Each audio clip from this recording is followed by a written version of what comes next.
Salut à toutes et tous, merci de nous retrouver pour ce grand forum de cette fin de semaine, vendredi 5 juin et demain c'est un gros événement qui nous attend dans la région, événement à célébrer avec Maritima TV notamment.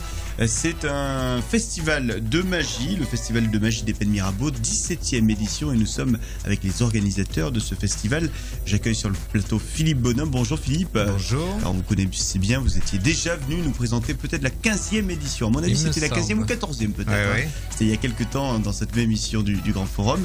Nous sommes également avec un magicien professionnel, c'est Eric Parker. Bonjour Eric. Bonjour. Et merci d'être là. Alors ne bougez pas parce que dans cette émission, on va vous proposer un tour de magie et croyez-moi, il vaut son pesant de cacahuètes comme on dit, il vaut le détour. C'est donc à découvrir dans cette émission. Également au sommaire, la nouvelle saison du théâtre Le Sémaphore de Port-de-Bouc. On va s'y intéresser avec Caro, c'est évidemment dans Vivons l'Art. Et puis on ira également sur les routes de la région, les routes des Bouches-du-Rhône notamment, Maille Provence, Belle Route. Ce sont les destinations que vous propose toutes les semaines Laurence. Prenez place, c'est le Grand Forum et on commence avec les invités. Messieurs, bonjour. Philippe, bonjour. Et Eric, bonjour. Alors, on l'a dit, vous êtes magicien. Vous avez, on va prendre les choses dans le début. Vous avez créé en 1997, Philippe, une école de magie au Pennes Mirabeau. C'est important qu'on dise école, pas club, parce que je crois qu'il n'y a pas énormément d'écoles dans la région d'abord, et puis en France d'ailleurs. En France, il n'y en a pas beaucoup. Ouais. Et dans le département, je pense que nous sommes les seuls. Seule école de magie qui forme les jeunes de 8 à 88 ans, j'aime bien dire. Oui, parce que vous avez vraiment tous les âges qui viennent rendre visite. Absolument, oui. Il y a beaucoup de jeunes à partir de 8 ans, mais il y a des ados, des anciens ados, etc. On peut commencer la magie à n'importe quel âge. Il n'est jamais trop tard. Ah non, il n'est jamais trop tard. Non. Mais par contre, on évite avant 8 ans parce que c'est vrai pour les manipulations, c'est plus difficile pour la concentration. D'accord. Et puis avant 8 ans, les enfants, ils croient justement que c'est magique, mais qu'il n'y a pas de truc. Et vous, de Philippe, la triche, comme ils disent. Ça fait combien de temps que vous faites de la magie ? Je crois que j'en ai toujours fait. Depuis tout petit, mais en amateur. Il y a une histoire de famille derrière ? Oui, une histoire de famille, c'est-à-dire que mon père me faisait déjà des tours de magie. D'accord. Après, je me suis intéressé à la vie des clowns. Je voulais être clown, donc ça va au-delà de la magie. Et puis, après j'ai fait plusieurs choses, mais... étant adolescent, je me suis rapproché d'un magicien. Je me suis dit, il va pas vouloir m'expliquer. Et puis, il m'avait tout expliqué. Il m'avait laissé des tours. Lui-même prenait sa retraite. D'accord. Et voilà, je me suis mis... Vous avez passé le flambeau. Absolument. À l'époque. Absolument, oui. Eric, d'où vous vient, vous, votre intérêt, même plus qu'un intérêt, une passion pour la magie ? Depuis tout petit, d'ailleurs. Également. Je devais avoir 9-10 ans. Voilà, et vous vous souvenez ce qui a fait le déclic de votre passion ? Je pense que c'était lors d'une émission de télé sur une chaîne télé. Genre Patrick Sébastien. Il n'y avait pas ça, mais il diffusait sur France 3 des vieilles émissions de magie avec des concours de magie en Italie, il y avait des spectacles de Siegfried and Roy aussi qui diffusaient. Et moi j'étais fasciné par le spectacle. D'accord. Quelle est votre référence en termes de magie ? Est-ce qu'il y a un grand nom ? J'imagine que oui. Est-ce qu'il y a un grand nom comme ça qui vous vient chaque fois qu'on vous parle de magie et que vous avez envie de suivre le chemin de quelqu'un, d'un grand magicien ? Pour moi personnellement, je pense que David Copperfield reste le top. Le maître. Philippe, vous ? Oui, moi aussi. Mais il y a tellement de domaines dans la magie. Il y a la magie de rue, il y a le close-up, la magie de près, etc. Close-up qui est de plus en plus à la mode. On en voit de plus en plus, notamment à la télévision. Je pense à Canal+, avec l'émission du Grand Journal, avec beaucoup de Kamel. Close-up. Oui. Alors, il y a un grand monsieur également qui a dû marquer, j'imagine, Philippe, votre carrière. C'est Majax, puisque c'est avec lui que vous avez commencé le Festival de la Magie. Voilà, on a commencé le Festival de Magie des Pennes Mirabeau en 1999 avec Majax. Et puis après, tous les grands noms ont défilé. Gilles Arthur, Dany Larry, ils sont tous venus. On a presque l'impression qu'ils passent d'abord au Grand Cabaret et puis que la consécration, c'est de venir au Pennes Mirabeau. Vous n'avez pas créé un partenariat avec Patrick Sébastien en disant il passe chez toi puis après ils arrivent chez nous. On y songe. Oui, ça serait pas mal. Alors en tous les cas, je vois l'affiche que vous avez également pu découvrir évidemment. Le 17e festival de magie, vous regardez cette affiche, elle vous fait forcément penser à l'affiche de certain magicien assez connu qui a un petit trait sur le front. Harry Potter, moi je sais pas, je vois cette affiche, je vois Harry Potter. Est-ce que le phénomène Harry Potter a attiré chez vous des futurs magiciens, des magiciens en herbe? Oui, là cette année c'est voulu, hein, puisqu'on a mis le thème l'école des sorciers. L'école des sorciers en plus, ça s'appelle. Mais oui, c'est vrai qu'il y a beaucoup de jeunes magiciens. Ça a contribué Harry Potter a contribué à l'attrait pour la magie? Oui, déjà la magie ça a toujours été des contes de fées pour adultes et pour enfants et pour adolescents. Alors c'est vrai que Harry Potter c'est un petit peu une référence imagée à la magie, oui. Alors on aura beaucoup de stars de la magie sur ce festival. Si je vous dis par exemple Eric Beryl, qu'est-ce que vous pouvez me dire à son sujet? Beryl fait partie ça fait partie des magiciennes qui montent. Voilà, fait partie de l'équipe de France de magie.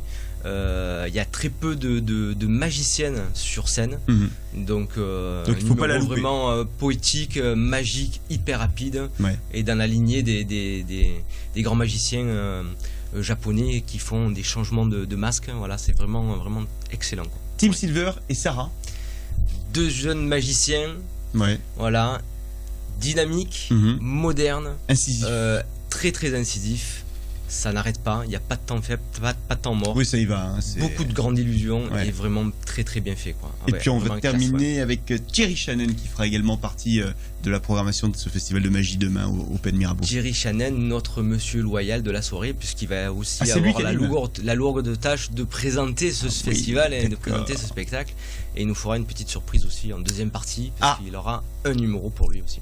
Ok, donc tout ça à découvrir. Et puis je crois que vous aussi, Philippe, peut-être en introduction, vous allez avoir un petit tour de magie pour le public. Oui. Non, j'en dis pas plus. Non, je n'en dis pas plus, mais j'ajoute que dans l'après-midi, il y aura ce qu'on appelle le Magic Park. Donc demain, dès 14h, on se mettra devant l'entrée de la salle Tino Rossi et on fera justement du close-up. Et les enfants de l'école feront de la magie de près. Et c'est gratuit, hein. C'est en préambule au Festival de magie du soir. Bon, c'est à ne pas rater. En préambule également, ça se passe ici, dans le Grand Forum, en exclusivité pour vous, Eric Parker qui va vous proposer un tour de magie. De quoi s'agit-il, Eric?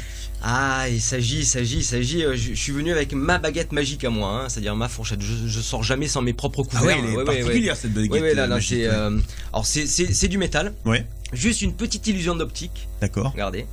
Juste créer l'illusion que le métal se ramollit. Ça c'est un truc que j'ai fait justement quand j'étais enfant avec des stylos. Tout le monde l'a fait. Voilà.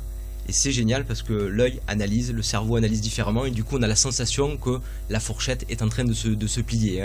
On peut aller même beaucoup plus loin, c'est-à-dire que si on secoue la fourchette comme cela, tout doucement en ralentissant le mouvement, on a plus que l'illusion qu'elle se plie, c'est qu'elle est réellement pliée. Ah oui, effectivement. Juste ici. Donc là on le voit bien, effectivement, la fourchette est tordue. Complètement, beaucoup plus fort, d'accord? En secouant un petit peu la fourchette comme ceci, on a vraiment l'impression qu'elle se ramollit de plus en plus. Alors si on veut comparer avec une autre fourchette, on aurait la sensation qu'elle soit vraiment plus fort. Incroyable. C'est si on remet...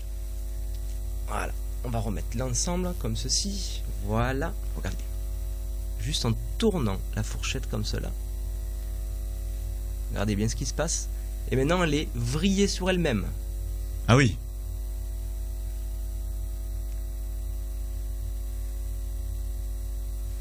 Donc c'est pour ça en fait que je prends mes propres couverts. Vous avez bien raison. De magie. Et dis donc, vous en avez de la force dans les bras. Pas besoin d'avoir de force à faire ça. Incroyable. Vous pouvez même jeter un petit coup d'œil, vérifier que c'est solide. Je constate que c'est solide. Et qu'on n'arrive pas à la vriller. Non, ça c'est vrai. Et je constate également que je pourrais manger avec, mais ça n'a aucun intérêt parce que je n'ai rien à manger. Non, c'est assez impressionnant. Donc évidemment, monsieur le magicien ne nous dira pas comment il a fait, mais l'école de magie peut-être. Faut s'inscrire. Je vous rends votre fourchette. Merci. Moi, je ne l'utiliserai pas.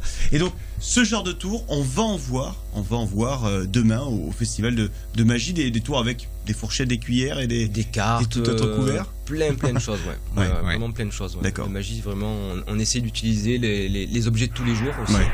Voilà, pour que ça soit un petit peu plus impressionnant aussi que d'utiliser forcément une baguette ou des choses qui paraissent un peu trop magiques. Donc là, une fourchette, des cuillères, des cartes, des stylos, briquets, des stylos, voilà. Même sans rien, on peut faire des tours aussi. Je vous prêterai pas le mien parce que j'ai pas envie que vous le tourniez et vous le ramollissiez comme vous avez fait avec votre fourchette. Bon, merci beaucoup en tout cas, Eric, pour ce tour. Merci à vous. Tour rapide. Vous verrez bien sûr plein d'autres tours à ce festival de magie demain et des tours tout aussi impressionnants, voire même un petit peu plus impressionnant, et c'était découvrir à l'espace Tino Rossi dès 20h45, mais on vous l'a dit en préambule, dans l'après-midi il y aura donc du close-up devant l'espace Tino Rossi, donc n'hésitez pas à vous y rendre. Et il sera possible à ce moment-là de réserver les quelques places qui restent. Oui, alors il reste quelques places, par contre il faut vraiment être rapide, donc n'hésitez pas à appeler, d'ailleurs on vous donne le numéro, mais n'hésitez pas également, pourquoi pas, vous rendre sur place le jour J, puis peut-être qu'avec un petit peu de magie, un petit peu de chance, il restera quelques places pour entrer. Merci messieurs d'être venus. Merci ici, beaucoup. Dans le grand forum qui était magique aujourd'hui. On était ravis d'être dans cette magie, cette sorcellerie avec cette fin de semaine du grand forum. Merci demain, Eric, merci Philippe, et à demain effectivement pour cet événement à vivre avec Maritima. On continue dans la région. C'est un rendez-vous comme d'habitude avec Laurence, Maille Provence Belle Route. Laurence qui nous fait encore une fois visiter les belles routes de la région.